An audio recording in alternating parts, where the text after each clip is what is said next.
welcome to the Total Soccer Show. I am, as usual, Darryl Grove, and I'm joined, as usual, by a man who plays by the rules, Taylor Rockwell. Always Hello. and forever. Hello, buddy. And a man who enforces the rules, Scott Zawadzki. Welcome, Scott. Fantastic to be here. Thank you for inviting me, guys. So Scott is the official Total Soccer Show referee consultant. He's the man we turn to when we have questions about the game, about the laws of the game. A badge I wear with honor. We did give you an actual badge as well. It's worth noting. He's wearing it right now. It's huge. He is actually wearing US Soccer Federation referee program. What would you call that? Polo? Polo shirt, sure. Yeah. Looking very, very official. You know, you advertised those things yesterday. You know what they're called. So, Scott, just to remind our listeners, how long have you been blowing whistles? 2017 will be my 20th year. 2 decades. 2 decades. Refereeing. 20 years of ref. And the very special reason we've got you here today is the game done changed. There have been changes to the laws of the game as agreed by the IFAB. And I believe you took some sort of recertification class? Recently took a senior recertification clinic with all of the local referees that'll be working the adult matches. So we had a good group of 60, 70 referees learning the ins and outs of these law changes and getting, for some people, getting a first look at this total rewrite of the laws. So you are well placed to talk us through how the game has changed. So in the first half here, we're going to talk about the new changes to the game. Later on, we're going to take some listener questions about refereeing. It's tough to know where to start. So the one that caught my eye first is that now you can lose your footwear and keep playing. This is something I saw in the laws of the game. Yes. Previously, the laws indicated that if a player were to lose a shoe during the course of play and they immediately scored a goal, the goal would count, which implied that by saying if they immediately do something, that implies that if they don't immediately do something, then the player needs to correct the situation. The new change indicates that a player and players do lose a shoe sometimes in close quarters. You get a heel stepped on, lose a shoe, or lose a shin guard, which is also part of the new law. The player would need to correct that by or at the next stoppage in play. So until the ball goes out of play, you can dribble with one shoe on and one shoe off. If you're that good. Imagine how good you would be, Taylor, with only a right shoe and just a sock on your left foot. Your touch would be that much softer. I mean, yeah, it's like the next upgrade from the toe shoes. Like you just go straight into sock shoes, and I think you'd be fine. They do make sock shoes as well, so it could work. Much better feel for the turf and the mud. Exactly. So, another big change I saw from referees is that now your authority has extended. This is kind of like the Patriot Act of refereeing. It seems that now referees can send players off from before the game, even in the pre-match inspection. Right. So players have to be polite all the way through. Right. Previously, our authority started when we stepped on the field to begin the match, which normally at the grassroots level might be 15 minutes prior to. For some referees, it might be as the players are getting on the field to kick off. They're showing up, but the referee's authority would take place when they showed up for the beginning of the match. Now, apparently, there was an incident in Europe where there was an issue in the tunnel. Prior to coming out, that there was question as far as whether the referee had authority to discipline players that for issues that happened that early before the match. So now the law has changed where the authority of the referee begins when they show up for the pre-match inspection, which I would imagine at the top level of play is somewhere close to an hour and a half, 2 hours prior to kickoff, maybe even more. So is this an example of something that kind of should have been a law, but they've now clarified it just to make sure so that there's no longer a question about what happens, the referee's authority when something happens in the tunnel? Say Arsenal and Man United players are throwing pizza at each other. Well, when the laws were written about the referee's authority, we probably didn't have these tunnels and these grand entrances where the two teams were going to be in such close quarters. So it probably a case where something happened and somebody in Scotland said, "Hey, we've got clean this up a bit, and they did. But a lot of the players don't realize that the referee's authority actually happens prior to kickoff. I had an incident this summer at a tournament where I was coming down a hill to a field where we were going to kick off in 5 minutes, and I observed two players on the same team in a heated argument. And one player had a soccer ball in his hand and fired it at his teammate's head. When I got to the player, I was on the field, for the match to start, showed him the red card, and coach thought that was kind of funny. Hey, thanks for taking care of that for us. Good joke. And I said, no, he's not playing. And all of a sudden, everybody wanted to throw soccer balls at me. Yeah, I was going to say. That's a story for a different day. But just to clarify, in a case like this, when a player is sent off prior to kickoff, teams don't play shorthanded. That's what I was going to ask. It's just that one player is eliminated from eligibility to play.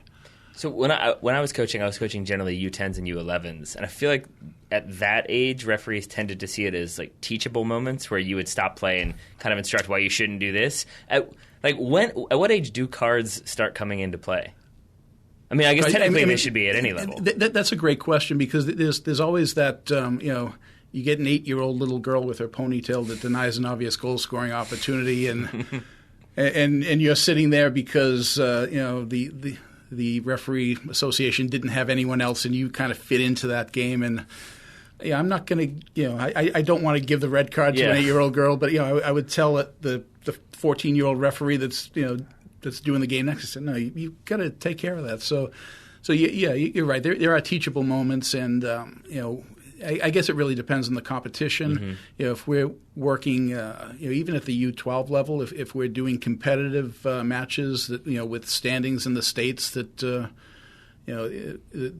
top levels, then the laws are the laws and need to be taken care of. If we're looking at recreational soccer, where the results, although everybody wants to win, the results at the end of the day don't really go anywhere except in the player's memory.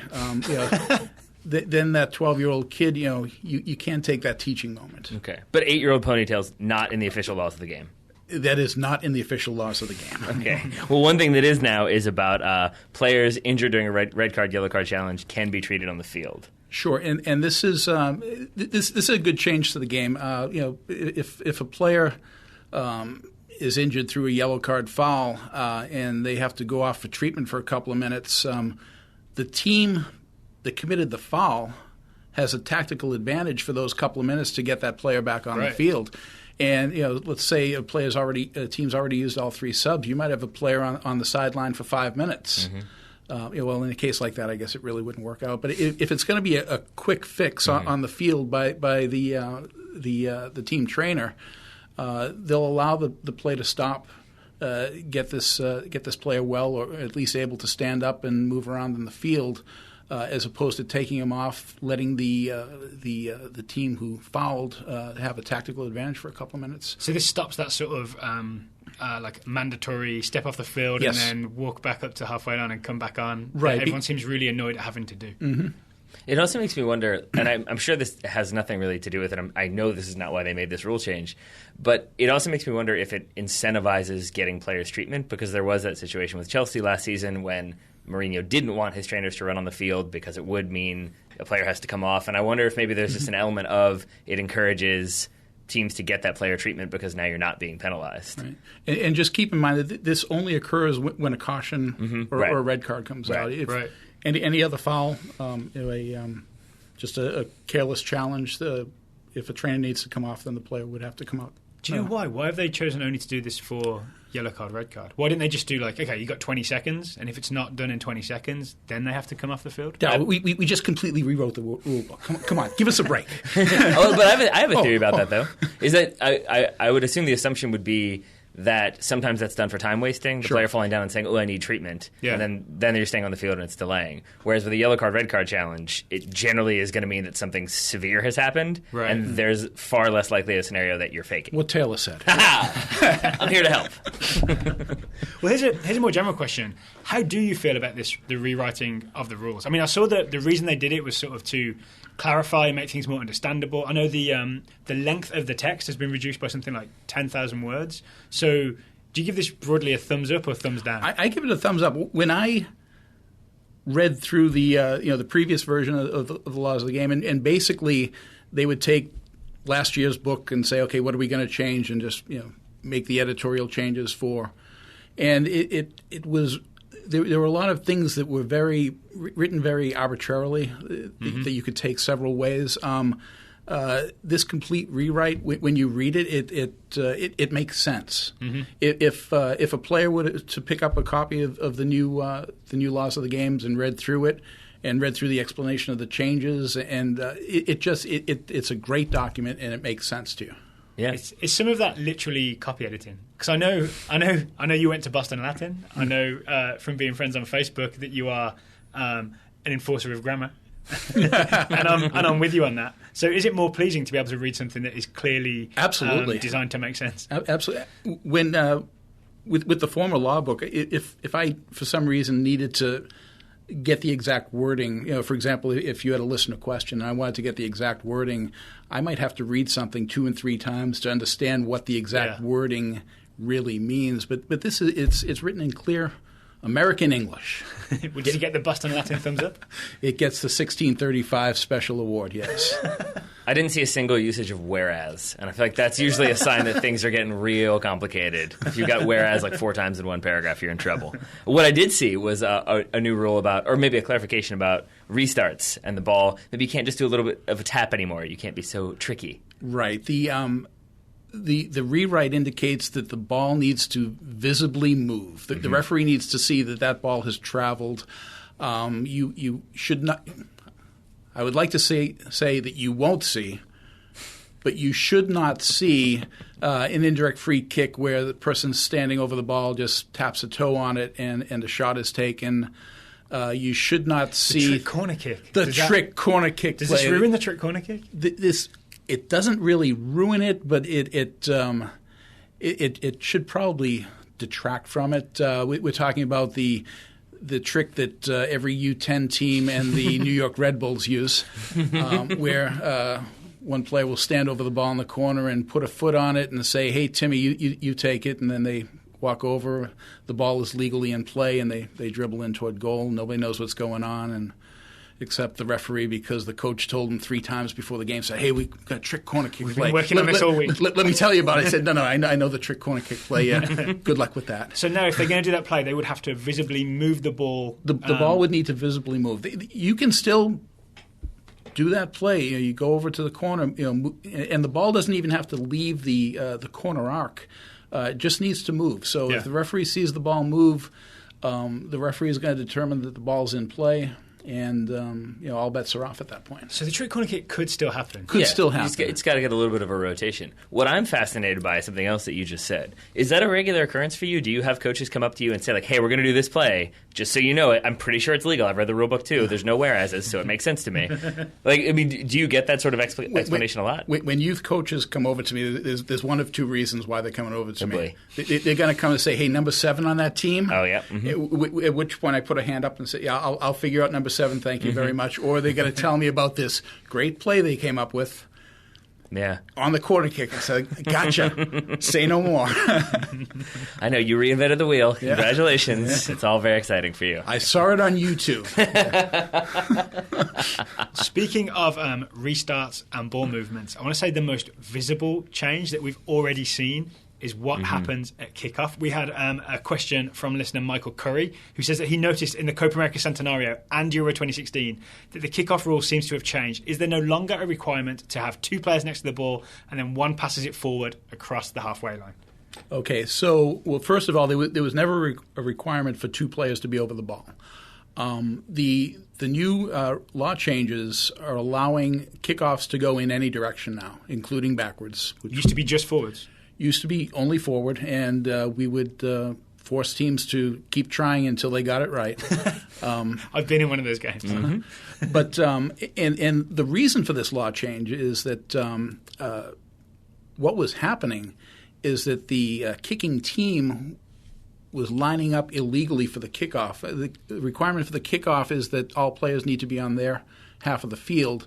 And what would happen is the second whoever was going to get the second touch was always a yard or two inside the defensive end. I see. So by just telling the teams, hey, okay, we know that the ball always goes backwards.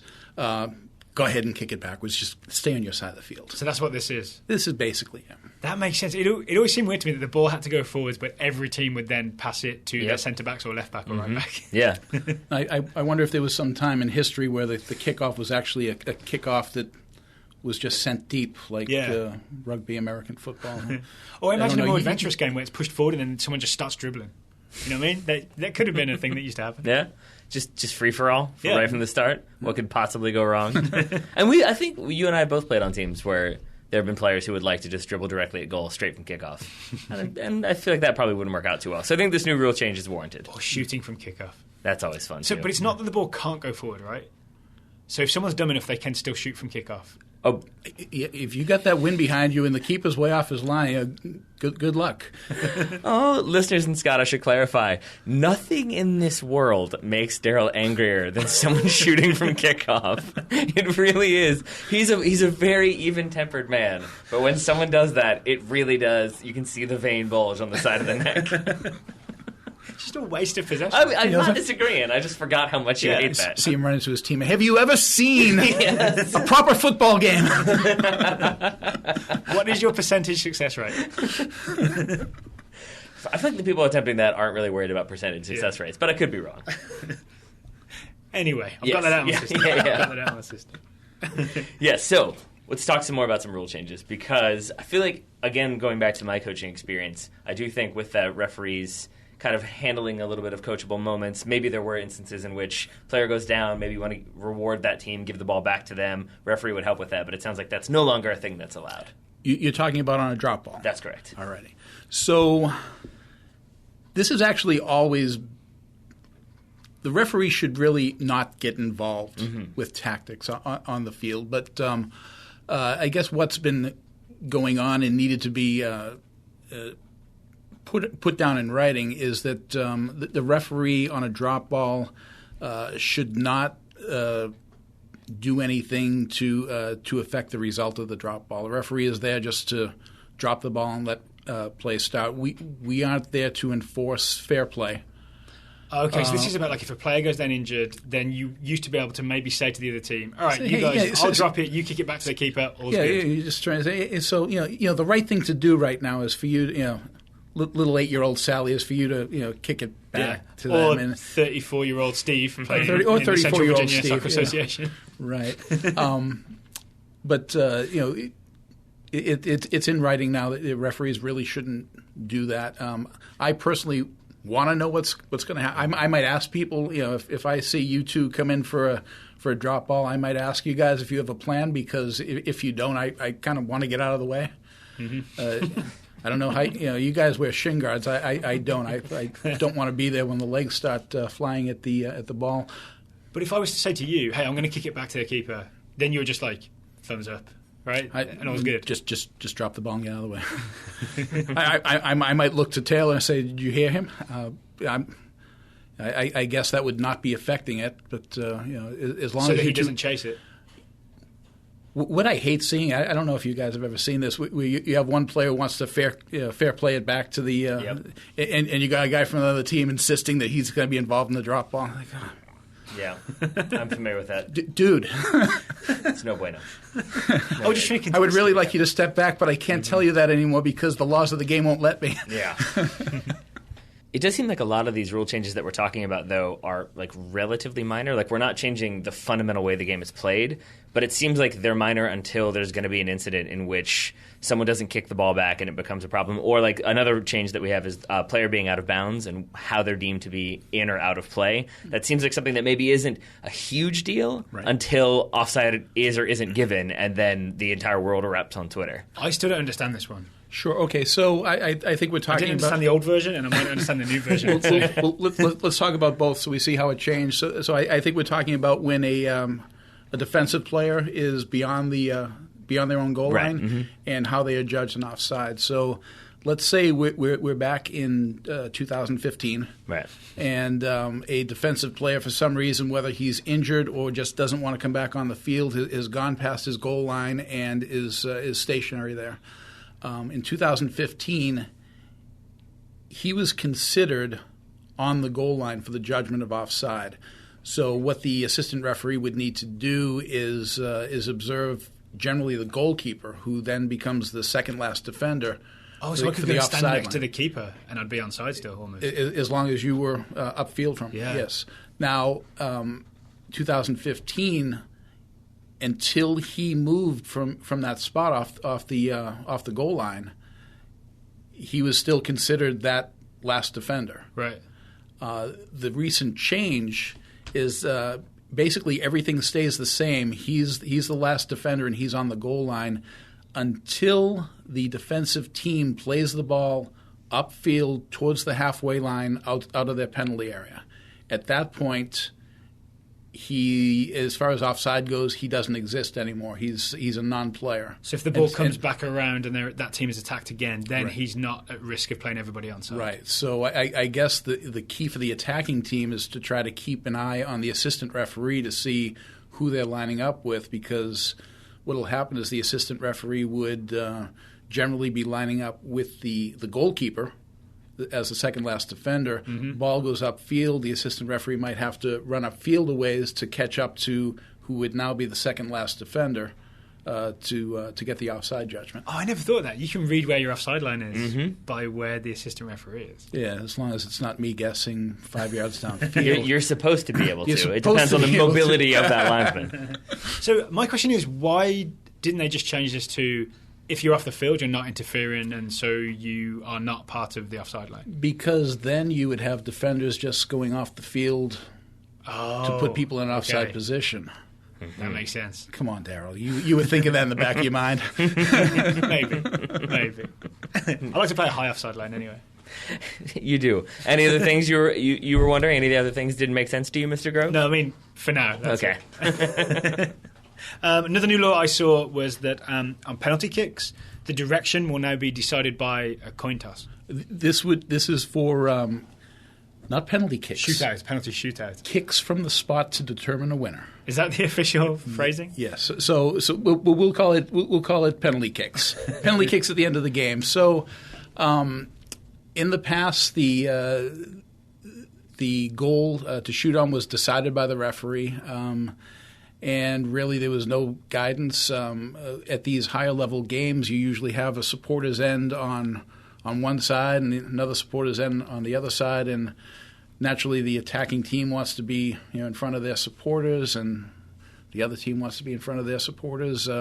Just took the decision out of the referee's hands, which is great. A coin flip will decide which end the kicks take place on, unless there is some outside reason, a big mud spot at the spot where the penalty kick is to be taken, or something that the referee sees that says, something that goal's a bad idea because of this, that, the other thing. Let's go over here. Okay. So when you see kicks from the spot, we've gone through our two extra times.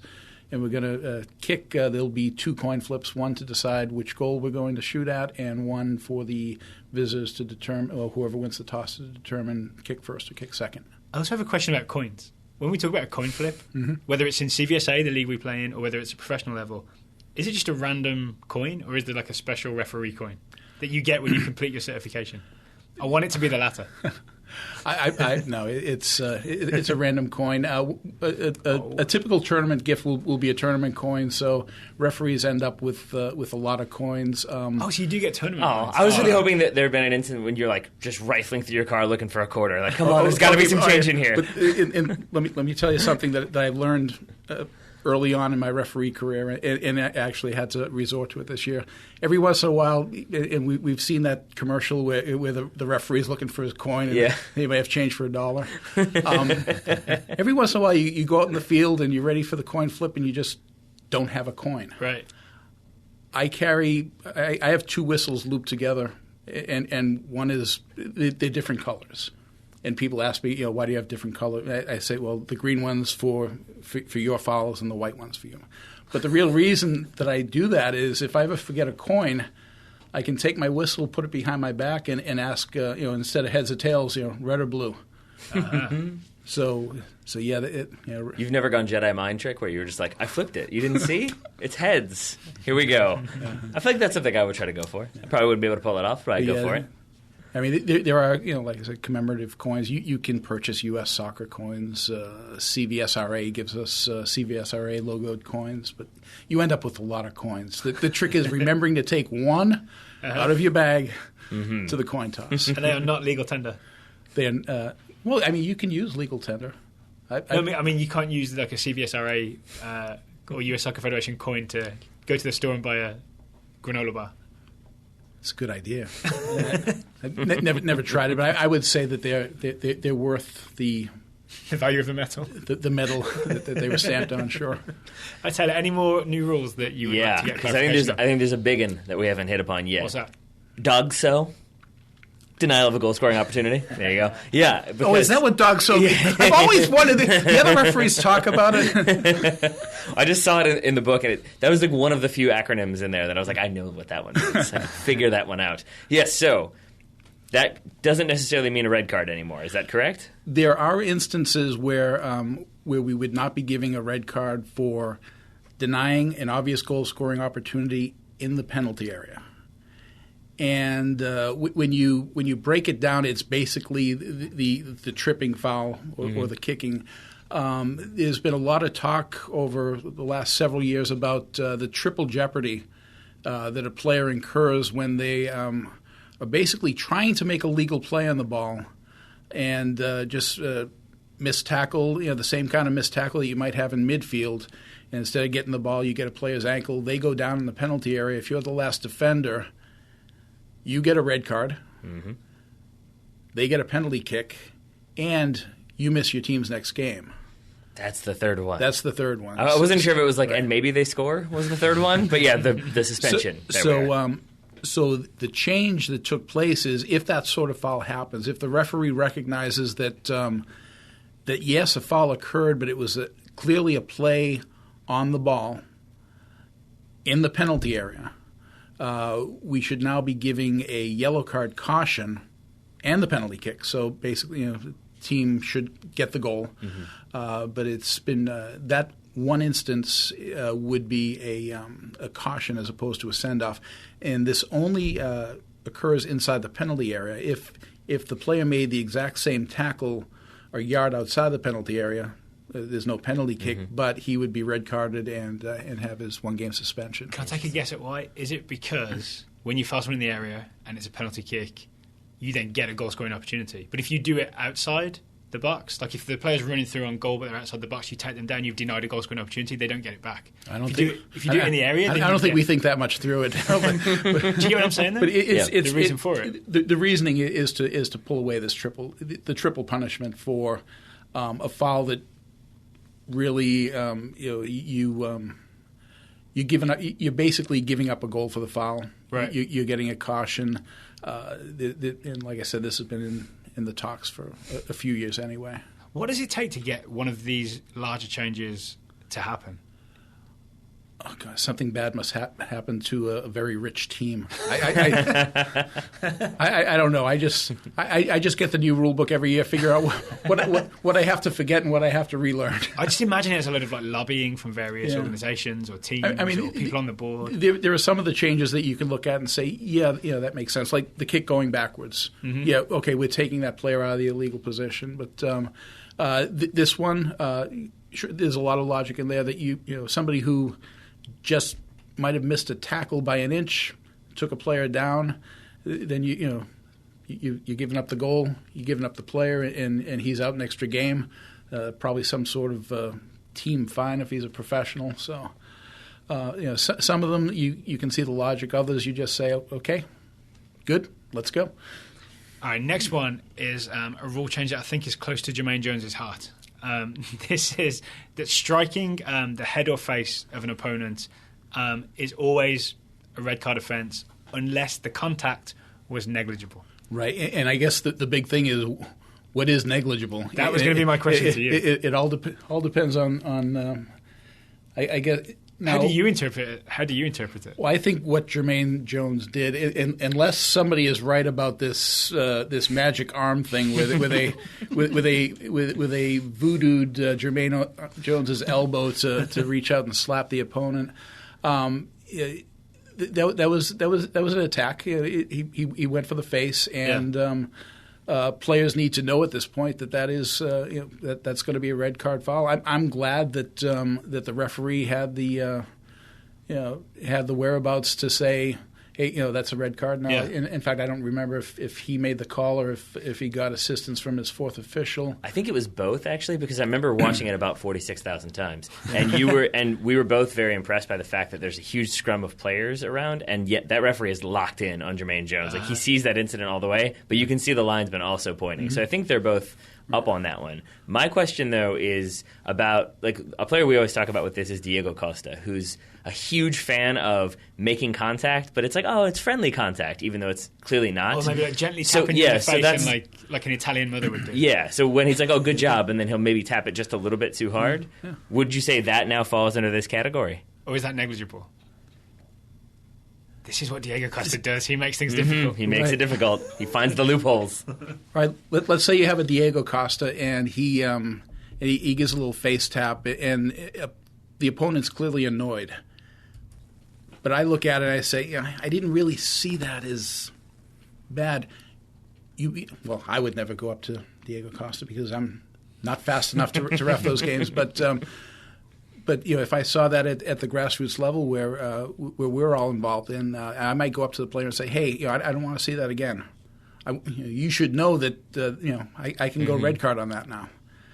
And you make sure that doesn't happen again. And hopefully, maybe if you have those players who like to go borderline like Costa may, maybe you can start to control him with this new tool, with this new law. Well, actually, that leads me to another question, if you don't mind, which is that, like, we heard, like, when Luis Suarez was playing in the Premier League, that a lot of people would argue that he became, like, vilified and referees were looking out for certain behavior and then they would punish him for it. Like biting? You can make that argument. That would be the most obvious example. But what I'm wondering is, like, so say in a game, if Daryl and I are opponents and I say, like, I do that little Costa slap to him, and it's the first time you've ever seen me do that, then you're like, hey, that's a warning for you. But if you see me do that the next week and you're my referee, do you think that will inform your decision to be like, he did that last week and I talked to him, he's doing it again, he's getting a red card this time? Sure.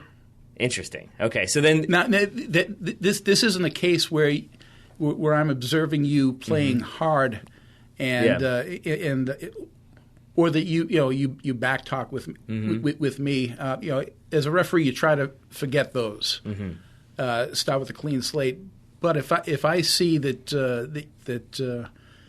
and referees have books on players, we talk even at the CVSA level. We'll get together and talk and say, do we have any look around? Do you see any issues? Yeah, we got to look out for this guy. Daryl, put your earmuffs on for a second. Do you talk about Daryl? Yeah, he's too nice in the field. you can take the earmuffs off. You're good. Daryl's got to grow a little backbone out there and start to assert himself. But sure.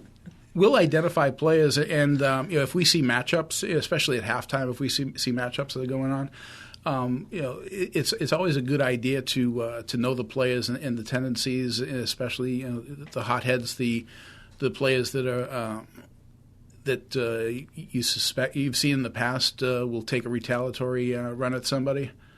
If I know that you're prone to retaliation, and I see one that. If a foul that Daryl made, I may say, wow, that almost looked retaliatory, but I'm not certain. But I see you with a history. Yes, the referee is going to, and so truthfully, should act differently, to protect the players. That seems fair. Also seems fair to clarify that only one of the players at this table has ever gotten a red card. You. Oh, you haven't got one either? Oh, dang. All right, well, then we're on the same level. But I've only gotten 4 yellow cards in my entire career. So how about that? I got 1. That's it, really? Yeah. No way. Your entire playing career. Richmond City versus Richmond City over 30s. I got 3 in high school for swearing. and then 1 in CVSA for a bad challenge. I got 4 in CVSA the one season I played. Really? So you're the one with the reputation then. That's good. Well, I was bad as a coach too. That's the reason I started reffing. I had one too many referees say, "Hey, if you think you can do a better job." Fine. And that's how it all began. Any other questions, Mr. Grove? Any other clarifications? 2 more changes that I was interested in. There's the one, it seems weird to me that you can now earn a penalty kick without a foul occurring in the area. All right. So, and this is I consider this a great change, and it's broader than that. Fouls can now occur off the field. Prior to this, one of the things that was a basic referee question is define a foul, and one of the definitions is always on the field. So that's gone. Fouls can happen off the field. The most obvious example I can think of is 2 players challenging for a ball going off the field, and one player realizes his opponent's going to get to it first and just holds him, keeps him from going on the field. Previously, that would be a misconduct, and we'd restart with an indirect free kick wherever the ball was when that happened. Now, it would be a foul, a direct kick foul. The free kick would start at the boundary line closest to where it occurred. If that boundary line happens to be on a goal line by a defending player, within 18 yards of the goalpost, that's going to be in the penalty area, and a direct kick in the penalty area is a penalty kick. So watch your P's and Q's off the field now. I'm ready for Diego Costa to also exploit this loophole. Yep, I think if there's a player who'll do it, it's him. So my final one that I wanted to talk about, it relates to jaywalking in my mind, because I think most cities have jaywalking laws on the books. Very few cities really enforce that one, okay. But you're technically breaking the law whenever you do it, right? It seems like coming off of your line in a penalty kick shootout is the soccer equivalent of jaywalking, where you're not supposed to do it, but it seems like it happens a lot. Yeah, about that. So one of the changes in the laws is that if a keeper infringes on the laws of the game during a penalty kick, he's subject to receive a yellow card. Mm-hmm. That's the first time that's been mentioned in the laws. So when we took the recertification, the thought was, well, what can the goalkeeper do wrong in a penalty kick? And really, the only thing is come off the line. Mm-hmm. They're not supposed to be. The law is, despite what everybody sees on TV, and goalkeepers from U16 down to U8 tell me, that they can come forward because everybody comes forward. I've watched this forever. The law is that you can move left and right. It used to be you had to be stationary. Back when I played, you couldn't move left or right until the ball was kicked. They gave the goalkeepers left and right, and goalkeepers started coming forward. Brianna Scurry is the biggest breaker of the rule. Back early on, she got a World Cup for it, though. Yeah, she did. We cheated our way to a World Cup. Congratulations! Saved a penalty at the 6-yard box. Yeah. When the referee did not react to that, even though the law is in the book, the law basically didn't exist anymore because who can call it at the grassroots level when your FIFA referees aren't calling it? Yeah. I mean, and I imagine that's really frustrating for you all as well, because it's a rule that you'd like to enforce, but then you become like almost the jerk for being the one to enforce it when other people aren't. And we talk about it, before every match. Is okay. Your job on the penalty kick is to watch the goalkeeper on the line, and the question is always, how much do we give them? Mm-hmm. Now the law is you don't give them. So 0. Right. The law is 0. But if we started re-kicking every time a keeper made a save because they were off the line, they would run us out of town. Mm-hmm. Yeah. Penalty shootouts would take 4.5 hours at that point. Well, that makes sense. Mm-hmm. So the yellow card then is designed to like really stamp down on it, make it that much more of a noticeable cautionary. Well, effect. apparently not, because it didn't happen in the Olympic. The quarterfinal. The Olympic quarterfinal. Yeah. If you look at that, I was watching that while I was on vacation, and the first kick by the Americans, the keeper was clearly off the line by a step or two, and I was expecting the referee to react to it, and when the referee didn't react to it, apparently this change I mean, I'll give it a shot once until I realize nobody else is doing it, and then, and then we just fall into place like the phantom double play in baseball. I do not get that reference. What is that? It's when a second baseman or shortstop does not touch second base to turn the double play. They just stand over it. The rule is that you have Still to... not get it, huh? Yeah. It's like cricket, except not at all. So when they throw the ball to the guy and he steps on the base, Yes. and then the guy's out? Uh-huh. So imagine if when you're doing that, you don't step on the base. Okay. And then you throw it to the next guy and that guy's out, but in turning that double play, you haven't actually stepped on the base, so the first guy shouldn't technically be out. I see, But you kind of tend to let it go. Welcome to the Total Baseball Show. Yeah, right? That's about all I got for baseball. Outside of that you hit it with a stick? Is that what you hit it with? A stick. Yeah, okay, Yeah. stick, yeah. The final law change that I saw was also about penalty kicks. It was about illegal, quote, feinting with an E. Is it fainting or feigning? It was spelled feinting with a T. Okay, Yeah, all right, so- Feinting. So basically, this is it's a reclarification of the law. The on the player's run up on a penalty kick, basically you cannot stop on your last step before taking the kick and wait to see what the keeper does. You can't fake that last little bit. You can stutter step all you want. That's what I was going to ask about. Stutter Yeah. step's still okay, right? Stutter steps are fine. It just looks like you're falling down. And then you usually miss. The referees laugh at you, say, it doesn't do anything.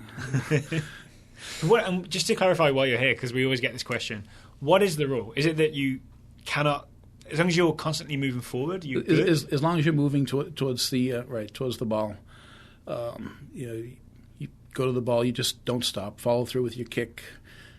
Take your kick, and we won't have to do anything. Let's all be on the same page, people. I had 19 years of frustration in that. That's all the questions I have about the new laws of the game. We're going to take a short break. When we come back, we're going to take some listener questions for Scott. Alrighty. We have a sponsor today, Taylor, and that sponsor is very specific to the Richmond region. If you're here in Richmond, Virginia, there is a special event coming up starting Wednesday, August 24th. It is a big sale at Ledbury. That's right. Ledbury is Richmond's own luxury brand. They're makers of high-quality shirts, pants, and accessories, all of which will be on sale. I can attest to the quality of those shirts. I got married in a Ledbury shirt. It's my wedding shirt, yes. Yes, indeed. So Ledbury's having this sale because they are moving to a new flagship store on Broad Street. The sale will be at the old store in Shockoe Slip. It's at 117 South 14th Street next to Le Diff. Mm-hmm. And those shirts and pants and polos and everything else, all the accessories, will be on sale with up to 75% off. Right. That sale, once again, August 24th to August 27th. And it's worth noting here at this point that maybe we have a personal connection to Ledbury. Yeah, so one of the co-founders and co-owners, Paul Watson, plays on our soccer team. He's a friend of ours. He has a mean left foot. He doesn't mean everything. He's a baller when it comes to playing on the field, and also when it comes to making shirts. Yeah, so you will look like a baller if you get down to 117 South 14th Street in Shockoe Slip in Richmond, and you'll be able to get your hands on a really high-end shirt at a 75% off discount, up to 75% off. Yep, you can probably meet my brother-in-law as well. He's the one with long hair. He's Ledbury's graphic designer, one of their 2 graphic designers, I do believe. So the dates, once again, it starts Wednesday, August 24th. It goes to Saturday, August 27th, 10 a.m. to 6 p.m. every day at Ledbury at 117 South 14th Street, next to Le Diff in Shockoe Slip.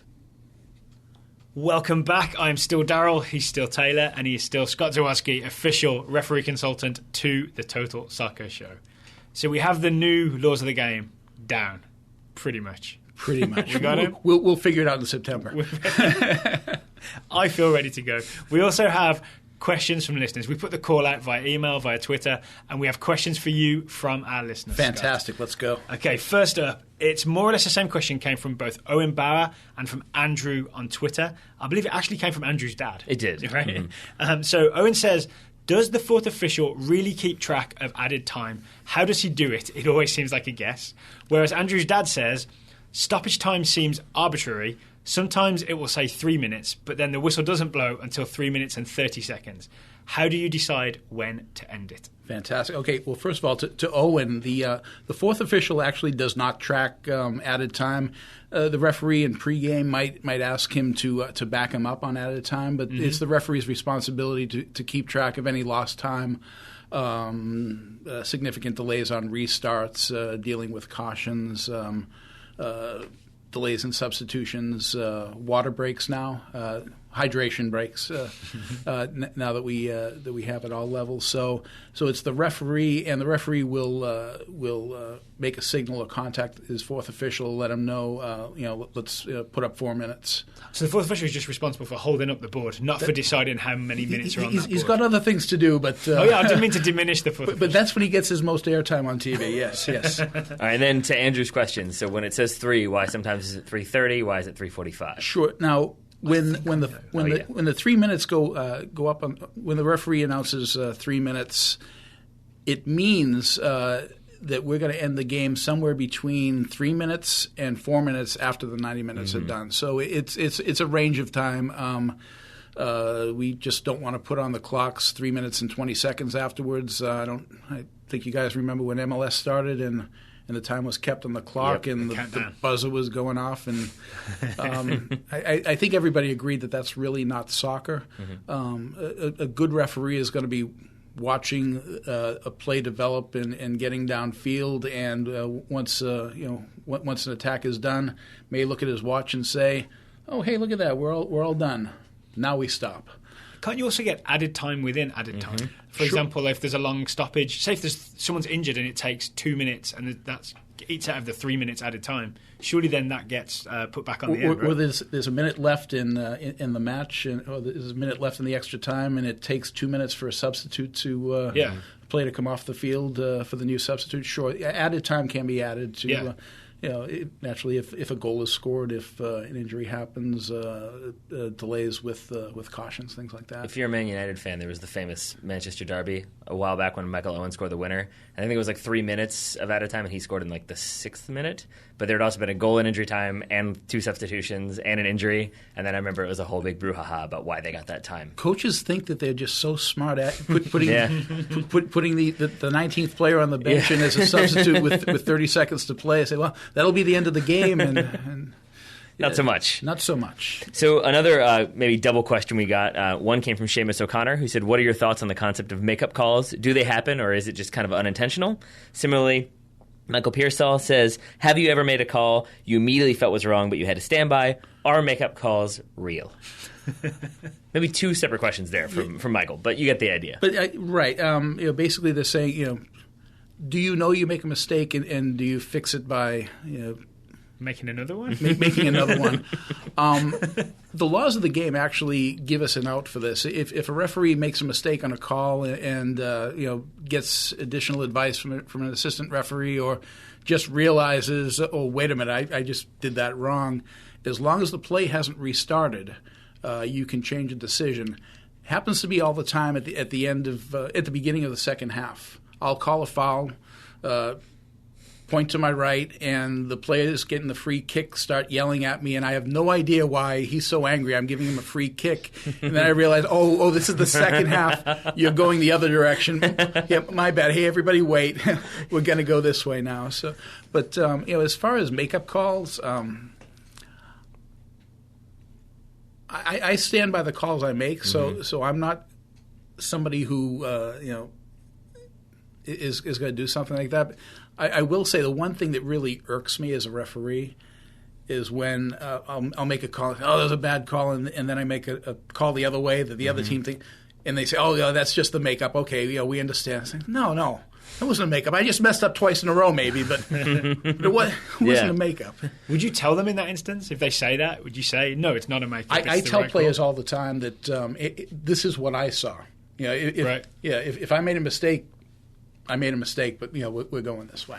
Is there ever any do you ever have the inclination? And I'm guessing the answer is no, but I'm just curious that can to use that as a way to almost police a game. That if you have one team that's getting really, really angry, and every time you make a call they're screaming, do you ever have that kind of motivation to say maybe that wasn't a foul, but I'll give that foul because maybe that will calm them down, or is that something that an inexperienced rookie would do? let's say that the Okay. score is 4-0. Uh-huh.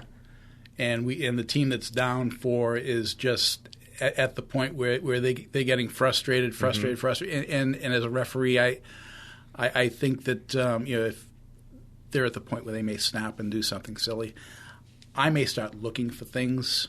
Mm-hmm. If I can give a quick foul in their defensive third coming out that I normally would just let play through. Yeah, maybe in a case like that. In a close game, you really have to put on your big boy pants as a referee and call the game as you see it. But there are it's the game management, the people management, where you're just trying to get through the 90 minutes and make sure nothing bad happens. That seems like a solid plan. Get through with 22 players, but for the most part, it would be an instance where it's not going to affect the result of the game, and I just want to make sure that somebody doesn't do something silly against an opponent out of frustration. That makes sense. Yeah. We had another question from Ed Ritter, and he was asking about a recent goal that Seattle Sounders conceded to Real Salt Lake. It was a Joe Platter goal, but basically what happened is Seattle keeper Fry was rolling the ball out, and Yura Movsisian gets in front of the rollout, intercepts it, then plays the ball to Platter, and Real Salt Lake score. So Ed wanted to know, shouldn't Real Salt Lake's goal have been called back? And this was an interesting and very, very. And we watched it a few times here. Before I try to watch it on my phone, and I looked at it a couple of times and say, "Wow, this is close to being. This is borderline." I'm going to read the law as it in the context of interfering with the goalie's distribution, and this is in the indirect free kick section. And indirect free kick is awarded to a player if two things: if he prevents the keeper from releasing the ball from his hands, which the attacker did not do that, he released the ball from his hands, or kicks or attempts to kick the ball when the goalkeeper is in the process of releasing it. Now, the process of releasing it, you're the English major, you're the writer. Actually, you're both writers, aren't you? I'll let Daryl handle this one. Releasing it. Thanks. Releasing it ends when the ball is released. Yeah. At that point, it has been released. Now, we looked at this several times, and we try to stop motion it. It appears that the attacker's leg starts to move after the ball comes out of the keeper's hands, and it's not going toward the keeper. It's actually going in the direction that the ball is going to go. Yeah. It's also kind of a sneak attack, right? He's sort of coming up on his blind side and just waiting to poke it out. It's a legal sneak attack. As a keeper, you need to know where the players are around you. I assume if he knew that player was there, he would have held on to that ball a little while longer. But I can't see anything that I would on that play that I would have disagreed with the referee. And if you notice the defensive players, there was not much argument about it. There was one guy gesturing. I'm not actually sure which player it is. But he's probably mad at his goalkeeper. How could you possibly do that? Well, hopefully that answers Ed's question. Also, Max Powers on Twitter asked that one as well. Okay. Yes. I'm guessing not Homer Simpson, but who knows. Other question that I wanted to get to, because I thought I've wondered this as well. From Clayton Diaz, when calling a player offside, what is the trick to seeing the ball being kicked and the guilty player at the same time? Oh, gosh. All right, so it's as an assistant referee, it is a constant head swivel. We're gauging the attack, and we're gauging the second last defender. What was it, iguanas that can turn their eyes both sides? It'd be great if we could do that, but we can't. So it comes down to you're watching, anticipating that pass through, and the last thing you want to do the last thing I try to do as an assistant referee is to be focused on the offside line and listen for the kick. So you really can't look at both of them at the same time.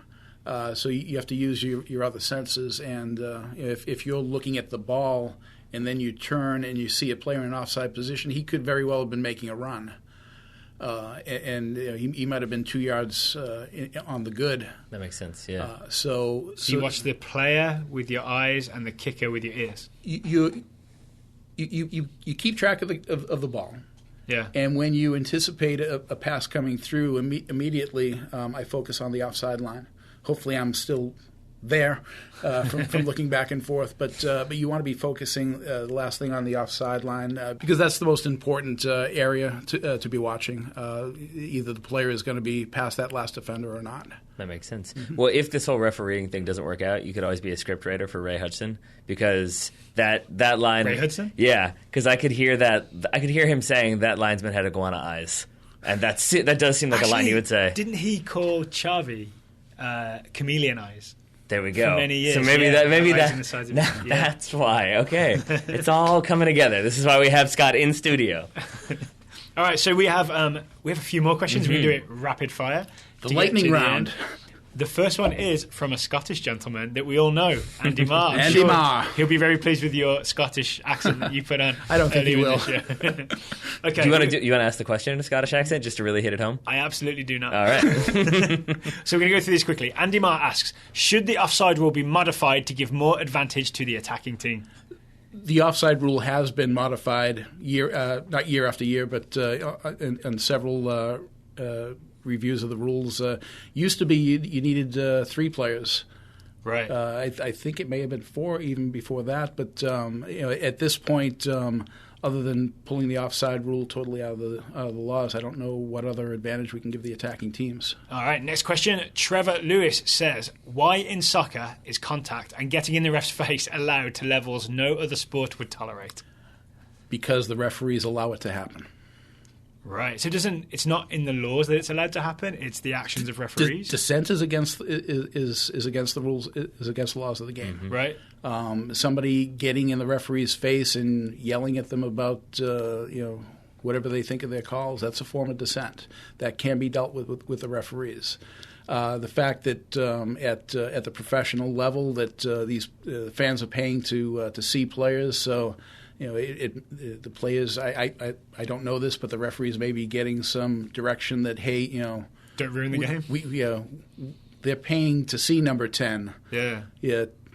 Grow a backbone. Take a little bit of abuse from them. At the amateur level, there really isn't that. So it should not be happening unless the referees allow it. That's a referee's own fault for getting in that situation. All right, next up comes from Robert T25 on Twitter. He says, how many mistakes does a ref have to make in order to get taken off his next match assignment? It must be a lot because I've been doing this for 20 years and they still keep assigning me. Do you think that's something that's more of like on the professional level when it's a highly televised, highly public incident? I think that we do see incidents where a Premier League referee might get dropped down to the Championships League for a couple of seasons, and it does happen after something controversial. So is the answer 1, but if it's high profile, then you get busted there. But if you're somebody like me who shows up all the time, you get more than a couple, I guess. Owen Bauer, who actually had the question earlier about the fourth official, he also asks, what is your opinion on a video replay system being instituted? I love it at the high level. Let's get the call right. It's something that naturally would never, it would take years and years for the technology to become affordable to come down to grassroots. But if the availability is there to make correct calls when something's questioned, why not use it? I think it was used recently in a USL match where the referee determined that it may not have been USL, but it was a lower level. I saw USL a ref looking. He was leaning over a barrier and looking. And he was able to determine that the defender who made the foul was the last defender and gave a red card after reviewing the video. Right. So which is not the official rule, is it? It's a denial of goal scoring opportunity. Then it's a red card. Right. I wanted to make sure we weren't putting untruths out there. The real Brad on Twitter, not the fake Brad, says, why isn't a handball called more often when a player grabs the ball to stop play when they think they've been fouled, even when the whistle hasn't gone? Similarly, Jeff Markman asks, why are handball decisions so inconsistent? And they are. The law about on handling is another one like the phantom double play in baseball. It's clear it has to be a deliberate act. But when you're reffing the games, the players have this expectation that every time a ball hits the arm, it's a foul. And I guess there are referees out there that fall into that trap of, well, that's what everybody expects, so I'm going to call it that way, which makes people who actually call it the right way look really bad. Well, it happens. As far as those players falling down and grabbing the balls, generally that's a player that was fouled and he just wants to make sure that the whistle stops so he gets the foul. I have called handling going the other way when I didn't agree with the player. There was a foul, and that's always a fun situation. Next question is from Jonathan Failer, who says, how do you sleep at night knowing that in each match you made the worst call anyone has ever seen? All right, so I'm gonna let everybody in on a little secret. There's a contest that we tens of thousands of referees have to be the worst ref ever or to have the worst call ever, and there's a trophy that it gets passed by 400 or 500 times a day. Actually, we have to get Santa Claus to deliver it. That's it's. And I know he was being lighthearted, but to players to come up to a referee and say, you're the worst ref ever, or that's the worst call I've ever seen. Come on, guys, be original. We've heard that one. Come up with something better. But maybe preferably not with obscenities. Yeah. Drew Samuels, how do you judge when to play advantage? Do you think some referees have a better feel for this than others? Sure. Advantage comes with experience. You need to be able to read the game, not so much as from a player's experience, but as a referee, as far as what might happen next. And you also have to have in the back of your mind that if what you thought was going to happen doesn't happen, you can always come back. As far as judging advantage in the defensive third of the field, you would call the foul more often because you've got 80 yards to move upfield before something happens. I start to relax a bit more in the midfield because at any moment that player that was fouled might be able to see his teammate that's ready to make a run. And in the last third, I'll hold the whistle as long as I can to see what happens, unless it's something that was very egregious that needs to be dealt with. I'm curious. Actually, this makes me have a question of my own because there was an incident I think it was a couple seasons ago. I think it was Mike Dean in the Premier League where there's this video of him and all these fans were saying like, "See, he's a Tottenham fan. He's rooting for Tottenham because when they score, he celebrates." And if you watch the video, what it actually is, if you watch it enough times, is that he's played advantage and they scored off of it, and so he's celebrating that he got the call right. And I'm wondering, do you have those moments where you're like, yes, I got advantage right? You really want to fist pump when that happens. in fact, I've gone by players jokingly that I've given advantage, they go through and they hit the ball over. I say, hey, come on, man. When I call advantage on that, you got to make me look right. Speaking of making you look right, Oscar Villalobos asks, what tools do referees need to do their job better? Referees in general just need to get out and referee more and observe more games, look at controversial calls, see why the referee made it right, made it wrong. But it's more exposure to the game. I see some young referees that are stuck on the U10, U12 games that I see potential in, but they just don't want to. They're afraid to go to the next level. It's all about getting out there, getting the games in, knowing the laws. Hate to say it, but there are times that I'm on the field with referees that have almost made horrendous decisions. I'll give you a quick example. I was in a tournament once, and I was the bench side assistant referee, and the center referee called a pass back to the keeper, and the call was fine. And coach was asking, what happened. I explained it to him, and everybody was fine. And I looked up, and we were getting ready to take a penalty kick. Now, pass back to the referee is not a penalty kick. It's an indirect free kick. I was calling the referee, but it was windy. He couldn't hear me. I had to sprint 60 yards upfield to say, hey, what'd you call? And he told me. I said, what's the restart? He said, oh. So, we should all know our restart's solid, but just basically as far as the tools they need, experience will make any referee a better referee. Well, flipping it around, Harrison Wallstrom asks, is there anything you would like average players to know, learn, or understand better about the beautiful game? I would like players to know that, and here's something I tell players a lot when they start to get argumentative and think I'm taking a side. We don't care who wins. We get paid the same. But, a lot of times people think that we're taking a side, and it's generally because, no, you're just doing more things wrong than the other team. But also, we're there to try to make the game more enjoyable for everybody. And,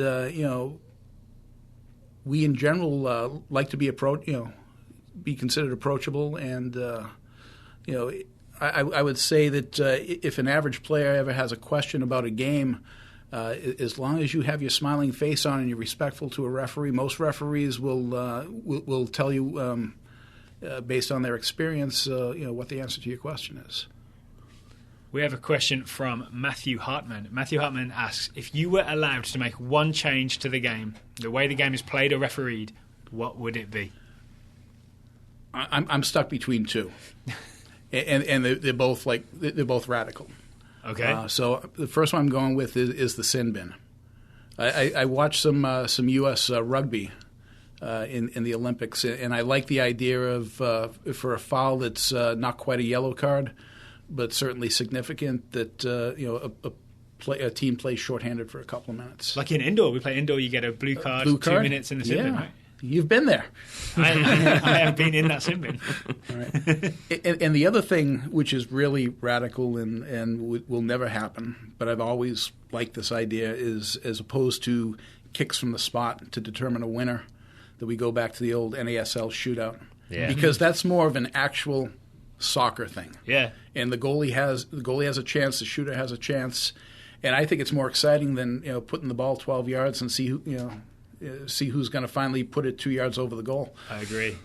I feel like almost because that was like a quote American thing in the NASL and in early MLS, it's become kind of a tainted idea, and then the rest of the world is not willing to go with it because they think of it as a sort of quote American thing. So we'd need the whole world to get on board with it, and then we could do it. Yeah, it's not going to happen, is it, Derek? Not anytime soon. You never know, though. You never know. Well, my final question, not my final question, Jamal Hikmat with the final question, and I think it's the one that we've all been wondering. Is breaking wind during the game punishable by a card? I hope not. I hope not, too, because I told you I came back to play CVSA a couple of years ago on my first step on the field. The ducks were flying. Well, I think he's referencing there was a Swedish player, I'm not sure when it was a Guardian story, that was given, it was written as a red card. It sounds like he got his second yellow for doing that, I guess, intentionally in front of a player. I will give you an example of when I would consider it cautionable.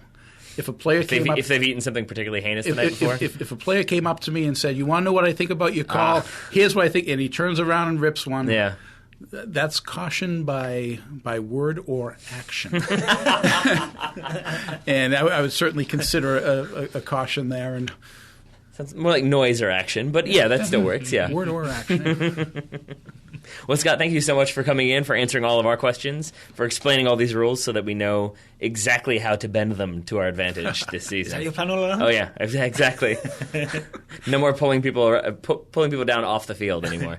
If our listeners have more questions, first we want to invite them to send them to us, contact@totalsoccershow.com. We'll maybe put them to Scott, or maybe we can get you back in the studio again and ask you some follow-up questions. All right. Or they can be tweeted to you on Twitter, and I believe your Twitter handle is Papa_Zane. Papa, PAPA_ZANE on Twitter. Sure, absolutely. If you have a direct question, you can certainly send it to me there, or follow me and see my absolutely... musings? Yeah, musings. I guess we would call them musings. So, Scott, thank you once again. Thank you for inviting me. Taylor, thank you as always. Same Listeners, to you, friend. Thank you for listening. We hope you are better educated about what referees do and why they do it. Until next time, it's been Taylor, Scott, and Daryl. Thank you very much, and we'll talk to you again soon.